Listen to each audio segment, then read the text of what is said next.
Hey guys, Ariel Patrice here. Welcome back to my channel. If you're new, hello, hi, welcome. And if you are returning, so glad and thanks for staying. So today is going to be a video about me as a PhD student. And so I just completed my first year, meaning the fall and the spring, and I just completed my first summer of my PhD program. And so the reason why I decided to get a PhD is because I absolutely love research. And I didn't feel like when I got my master's, I didn't do a whole bunch of research. I got my master's in clinical mental health counseling, and I am getting my PhD in educational psychology.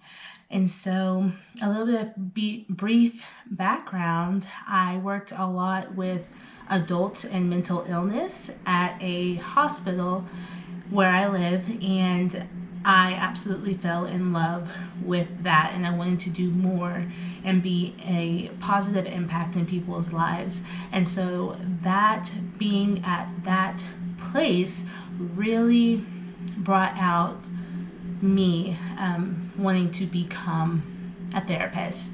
And so that's when I went back to school to get my master's in clinical mental health counseling. And so I have my master's in that. And during that master's program, I had the beautiful opportunity to go ahead and do an internship with kids, specifically traumatized children and adolescents. And so I fell in love with it. Didn't think I would like it very much because I had never worked with the children and adolescent population, but instantly fell in love with being able to help them in this beautiful way. And so I did some international work in Ecuador and in Kenya, working with traumatized children and adolescents through my school for my master's program, and have a wonderful counseling supervisor who was able to introduce me into all of these different things. And so what I knew was I really wanted to do research on how trauma works within the academic setting for children and adolescents. And so that is what brought me into my PhD, to do the research on that. I really want to know how trauma affects students academically. I really don't feel like trauma is, we don't learn about trauma in an educational setting until we go to school for something like counseling or something like social work or psychiatry or whatever. But other than that, if you aren't introduced to trauma, we're not learned about it. So we really don't know how it affects the mind of adults, kids, and just teens, adolescents in general. And so I really want to dive into that. And so I thought about, and I will do a segment, this is the start of it.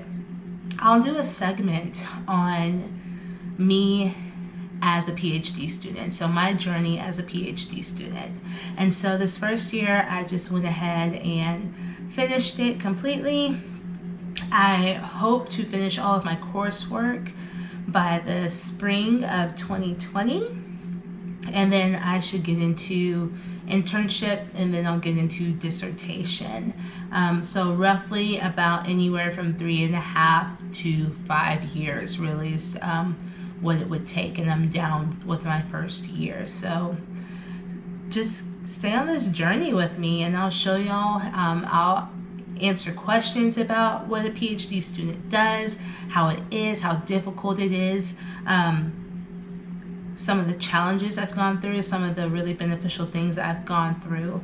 And yeah, so if you're looking forward to it, then go ahead and stick with me. I'm glad that I hope that I can add to anything that y'all have questions about.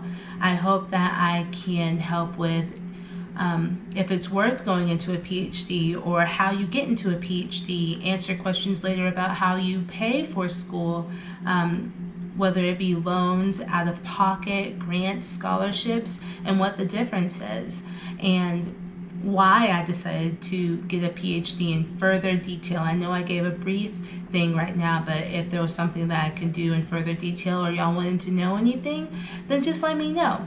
That's what I'm here for. So I hope you liked this introduction to my journey as a PhD student. If you did, go ahead and like, share, comment, and subscribe. Thank you again for always being with me. I really do appreciate all of y'all, and I will see you on the next one. Bye.